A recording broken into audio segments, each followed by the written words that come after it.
Assalamualaikum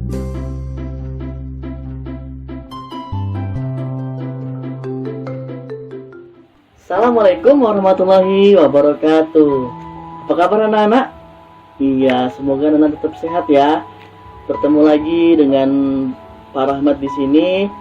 Sebelum kita memulai pelajaran, Bapak akan mengajak anak-anak untuk berliterasi dulu, yaitu anak-anak bisa mendengarkan sebuah cerita yang berasal dari Kalimantan yang akan Bapak bacakan, yang berjudul Legenda Dayohan dan Intingan. Gimana ceritanya? Yuk kita dengarkan bareng-bareng.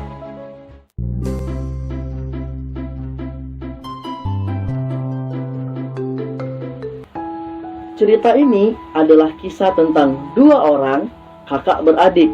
Kakaknya bernama Dayohan dan adiknya bernama Intingan. Mereka tinggal di gunung.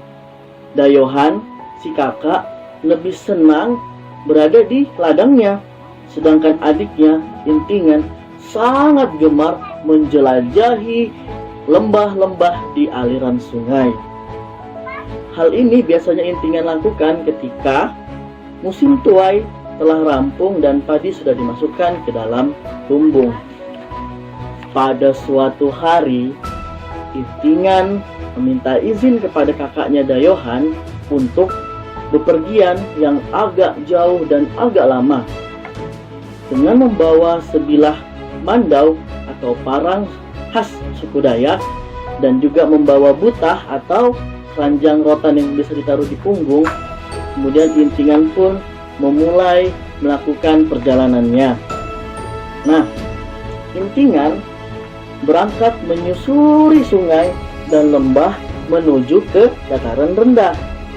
Setelah berjalan berhari-hari, berminggu-minggu lamanya, sampailah Intingan di muara sebuah sungai. Di sana dijumpainya banyak orang yang berpakaian bagus, tidak seperti Intingan yang hanya mengenakan cawat dari kain kulit. Orang di sana menanam padi di sawah, tidak seperti Intingan dan Dayohan yang di gunung. Mereka berladang atau bahuma, sehingga mereka harus berpindah-pindah tempat untuk bertanam. Intingan pun memutuskan untuk menetap di muara itu.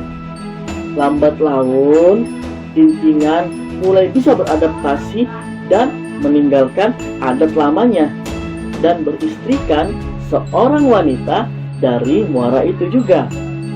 Bersama istri dan anaknya, Intingan tidak lagi tinggal di balai atau rumah panjang yang biasanya berisi beberapa keluarga, melainkan Intingan dan keluarganya tinggal di rumah sendiri. Intingan juga adalah seseorang yang sangat rajin. Intingan rajin beternak ayam, itik, sapi, kerbau, dan babi. Lama-kelamaan, Intingan pun teringat kepada Dayohan kakaknya. Ia pun kembali ke gunung dan menemui kakaknya.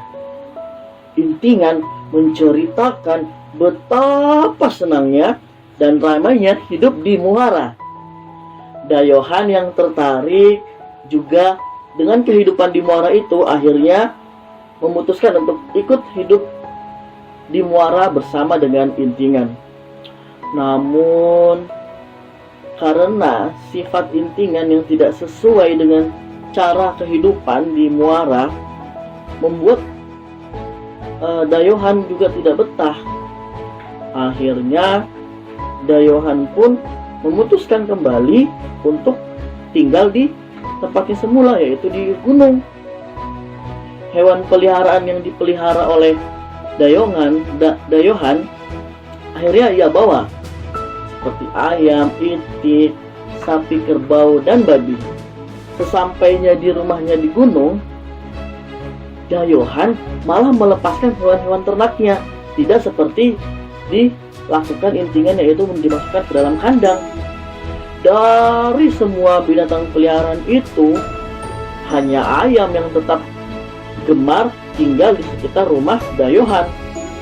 Itik, sapi, kerbau mati semuanya. Hanya babi saja yang dapat berkembang biak di dalam hutan yang kemudian disebut dengan babi hutan.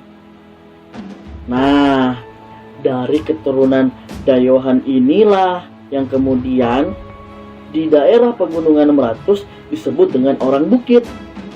Nah, jika mereka hendak mengadakan kenduri atau pesta, mereka terpaksa terlebih dahulu berburu babi hutan. Sebaliknya, intingan yang tinggal di muara akhirnya terus berketurunan dan lambat laun orang-orang di dataran rendah itu disebut dengan orang dagang.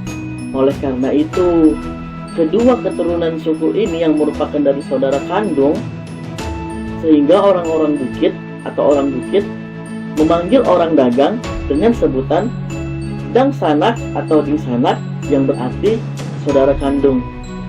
Nah, gimana dongeng tentang Intingan dan Dayohan ini? Seru kan? Pasti anak-anak senang.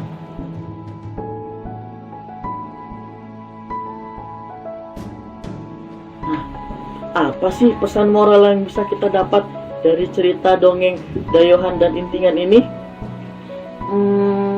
Yang pertama, anak-anak, setiap daerah itu memiliki cara kehidupannya sendiri-sendiri.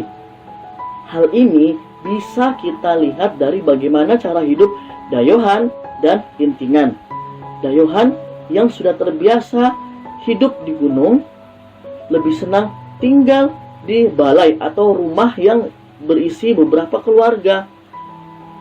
Berbeda dengan Intingan yang mudah beradaptasi dan lebih memilih tinggal bersama dengan orang-orang di muara yang kehidupannya berbeda dengan Dayohan. Namun, ingat, kita harus selalu menghargai bagaimana cara atau gaya kehidupan seseorang di sebuah daerah ya. Ingat, menghormati itu adalah perbuatan yang sangat baik. Yang kedua apa? Yang kedua, jangan takut mencoba. Seperti Intingan yang selalu memiliki rasa ingin tahu yang besar, sehingga berani untuk menjelajahi alam, menjelajahi daerah-daerah yang belum pernah ia datangi. Nah, kita juga harus memiliki sifat seperti Intingan yang selalu mencoba dan memiliki rasa ingin tahu, sehingga kita akan mendapatkan banyak pengetahuan dan pengalaman ya. Dan yang ketiga apa? Modernisasi atau perubahan kehidupan mengikuti perkembangan zaman itu tidaklah selalu buruk ya.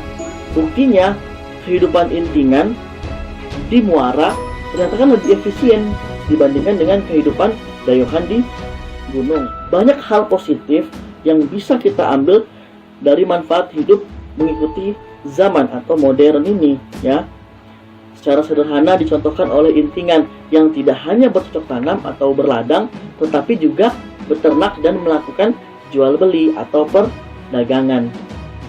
Nah, itu ya teman-teman atau anak-anak sekalian, cerita dari Dayohan dan Intingan ya. Semoga cerita ini dapat memberikan kita banyak hikmah, banyak manfaat, sehingga kita akan menjadi manusia yang lebih baik ya. Ingat ya, anak-anak harus tetap selalu rajin membaca, rajin menulis, karena dengan membaca kita akan mendapatkan banyak pengetahuan. Sampai jumpa lagi ya dengan Pak Rahmat di series berikutnya. Bapak akhiri, mohon maaf apabila banyak kesalahan dan kekurangan dari Bapak. Sampai jumpa. Assalamualaikum warahmatullahi wabarakatuh. Salam literasi.